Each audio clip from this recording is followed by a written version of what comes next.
On va aller dans les coulisses. On était un peu dans les coulisses avec vous ce matin. On va aller dans d'autres coulisses, celle de Disneyland. Vous savez qu'il y a une énorme préparation pour les costumes, en particulier de cette parade des fous.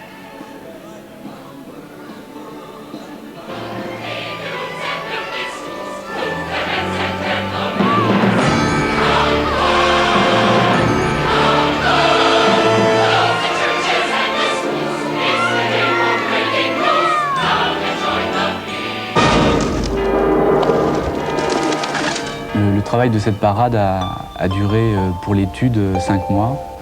Une équipe de 4-5 personnes ont travaillé à longueur de temps, on fait des dessins, des multitudes de dessins. Il y a à peu près 200 dessins qui ont été faits pour cette parade. Il y a une maquettiste qui a reproduit d'après ces dessins en volume tous ces petits objets qui après ont servi pour les ateliers. Donc il y a eu de nombreux ateliers qui ont travaillé sur cette parade aussi, de juillet à novembre, qui sont des ateliers pour la plupart travaillant pour le cinéma et le théâtre. Cette parade a une nouveauté par rapport aux autres parce qu'il y a beaucoup d'objets qui ont été, qui sont portés, qui sont mi-costume, mi-décor. Donc ça posait des grosses contraintes parce qu'on devait avoir le sentiment qu'on était au Moyen-Âge, donc utiliser des matériaux qui pouvaient ressembler au Moyen-Âge, mais en même temps qui devaient être ultra légers. Donc évidemment, quand on fait des choses qui doivent ressembler à du bois, de la pierre, à des éléments qui sont des éléments naturels, c'est pas toujours évident. Il y a des tissus très très précieux, comme vous le voyez ici, avec des brocards, avec des lamets, avec des choses en velours. Et après d'autres qui on a eu besoin de tissus plus rudes et plus contrastants, de couleurs plus vives.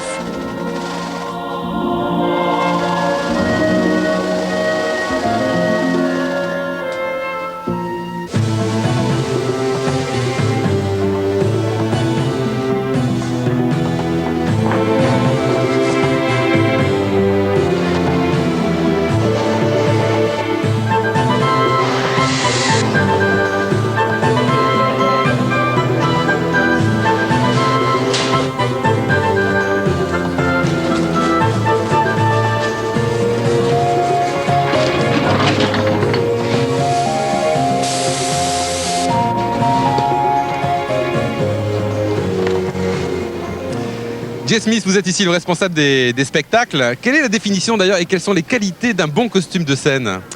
La qualité de bon costume, c'est quelque chose qui a l'esprit de spectacle, des personnages. Oui, comme pour la parade de Bossu de Notre-Dame, ouais. Il y avait tous les costumes qui étaient créés dans le style médiéval, dans le style de Bossu de Notre-Dame. Il faut que ça ait des couleurs particulières, il faut qu'il y ait quand même une gestuelle relativement facile à exécuter à l'intérieur aussi. Ah oui, oui. C'est bien porté. Ce n'est pas toujours facile de trouver les dessins qui vont être portés par les performers dans la parade. Par exemple, dans la parade, nous avons oui, nous avons les petites maisons de l'île Saint-Louis qui se baladent dans la route de la parade. Et les maisons étaient faites en mousse, d'avoir quelque chose de léger que les gens... Et bien sûr que ce soit confortable avant tout aussi, voilà, pour avoir une belle chorégraphie. Oui. Bernard Lecoq, vous avez déjà tourné en costume? Rarement peut-être. Assez peu, mais là je viens de tourner un téléfilm en costume, enfin ça se passe à la fin du 19e siècle et c'est toujours, le costume c'est essentiel pour les acteurs parce que c'est quand même vraiment une grosse part du boulot. Quand on arrive à trouver le bon costume, mais même si c'est des costumes contemporains d'ailleurs, arriver à adapter réellement ce qui détermine, signifie réellement le personnage socialement. Mais vous avez quelquefois votre mot à dire sur les formes, sur le confort. Oui, on discute de ces choses-là avec la costumière, le metteur en scène, c'est un travail d'ensemble, mais en général, tout le monde a envie que les acteurs et les actrices se trouvent bien dans leur costume, quoi. C'est quand même ça une chose essentielle, donc on donne notre opinion en disant je suis un peu à l'étroit ou je me sens pas bien dans ces couleurs, mais une fois qu'on a réussi à trouver ça, c'est vrai qu'une bonne partie du travail est fait parce que la crédibilité est là, quoi. Je veux dire que là, en tous les cas, il joue, ça donne le mouvement des artistes. Mais ça veut dire qu'il y a aussi un travail de préparation inouï, parce qu'au niveau des costumes et des préparations de spectacle, ça représente combien de personnes? Oh, il y avait au moins 100 personnes qui ont travaillé pendant 6 mois de préparer tous les costumes pour la parade de Bossou. Oui. Et par rapport au spectacle, le temps de répétition avant la mise en scène, justement, représente quel temps? On répète normalement 1 mois avant chaque spectacle, de préparer le spectacle. Mais il y a tout un travail de conception du spectacle, de préparer la musique. S'il faut enregistrer la musique avant. Donc, pour la parade de Bossou Notre-Dame, c'était quelque chose qu'on a travaillé depuis 6 mois, au moins 6 mois. C'est magnifique.